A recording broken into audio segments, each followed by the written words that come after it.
Today we are jumping into one of the most talked about, debated, and frankly fascinating parts of the entire Bible. I'm talking about the 1,000-year reign in the book of Revelation. It is just packed with some really powerful and, let's be honest, sometimes pretty confusing imagery. So, what is the deal with this millennium? You've got Satan being bound, you have resurrected saints reigning alongside Christ, and the whole thing ends with this massive final battle. It's a lot to wrap your head around, but today we're going to unpack a really compelling interpretation from one scholar that helps make sense of it all. You know, the best way to look at this is kind of like a giant puzzle. So for this explainer, we're going to follow the work of Dr. Dave Mathewson. We'll see how he takes all these pieces that seem to be all over the place, the numbers, the resurrections, the judgments, and fits them together into one really powerful picture. Okay, so with any puzzle, you need the right tools, right? You need a strategy. Well, Dr. Mathewson says that to really unlock what's going on in Revelation 20, we need what he calls an interpreter's key, basically a set of principles for how to read the super symbolic language of this book. And here they are, the 4 principles that make up our key. First up, that number 1,000 is symbolic. It's about the quality of the reign, not a literal quantity of years. Second, this whole thing, it's happening at the very end of history. Third, and this one is so important, we shouldn't read this like a simple timeline. Think of it more like different camera angles on the same final, epic event. And last, the millennium isn't the final destination. It's the setup for the true climax, the new creation. All right, we've got our key. So let's use it to unlock the main symbol of this whole passage, the 1,000 years themselves. If it's not a literal block of time, then what on earth does it represent? Well, in this interpretation, the number's whole job is to be symbolic. It's meant to show the complete, the total, the absolute victory of God's people. It's a massive symbol of their vindication, a complete reversal of all the suffering and persecution they went through. And this is where it gets really brilliant. You see, the text does this on purpose. It puts the periods of persecution right up against the period of reward.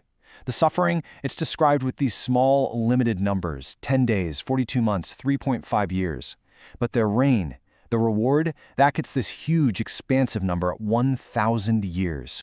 This quote from Dr. Mathewson just nails it. The whole point of using these numbers is to show that the reign of evil is just a blip compared to the reward. The compensation for their faithfulness, as he says, far exceeds anything they had to suffer. It's this incredible statement of ultimate justice. Okay, let's move on to the next piece of this puzzle. This is the part that can get really confusing for people. All this talk about a first resurrection and a second death. So how did that fit into this big picture of vindication? This chart really helps break it down. So the saints, they experience the first death, which is physical death, right? Often from persecution. But their reward is the first resurrection. That's their vindication, their entry into eternal life. Now their opponents, on the other hand, they get a second resurrection, but it's only to face judgment, which the text calls the second death, the lake of fire, a symbol of final, absolute separation from God. So here's the bottom line. There's this incredible promise just baked right into the text. Those who are faithful, even if it means suffering physical death, that first death, they are totally and completely spared from the second death. Taking part in the first resurrection is their guarantee of eternal security. Okay, so we've got the 1,000 years as this huge symbol of vindication, and we've sorted out the 2 different fates. Now that those pieces are in place, the grand finale of the whole story starts to come into much sharper focus.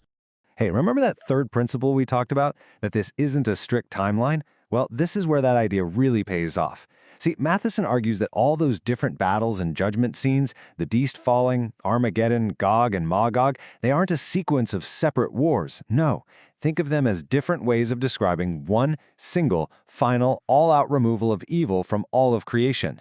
And just look at how thorough this final judgment is. I mean, the text just systematically gets rid of every single source of opposition. The beast and the false prophet, gone. The powers on earth that followed them, gone. Satan himself, the dragon, the source of it all, gone. Then, the unbelieving dead are judged, and finally, the old creation itself, the very stage where evil played out, is removed. But here's the thing. This total house cleaning, this complete wipeout of everything evil and corrupt, that's not actually the end of the story. It's the preparation. It's what has to happen to clear the stage for the real star of the show. And this is it. This is the goal the entire book, maybe the entire Bible, has been building towards. It's not a temporary reign on a broken earth. It's the arrival of the new creation, a restored heaven and earth where God lives right there with his people, forever. That is the ultimate climax. So if Revelation 20 isn't really a detailed timeline of the future, then what's its message for you and me today? Well, I think it's a message of profound hope. It's a guarantee that no matter how bad things might look, suffering is temporary, justice is coming, and the ultimate vindication for those who are faithful is more glorious than we can possibly imagine. And that right there is something to hold on to.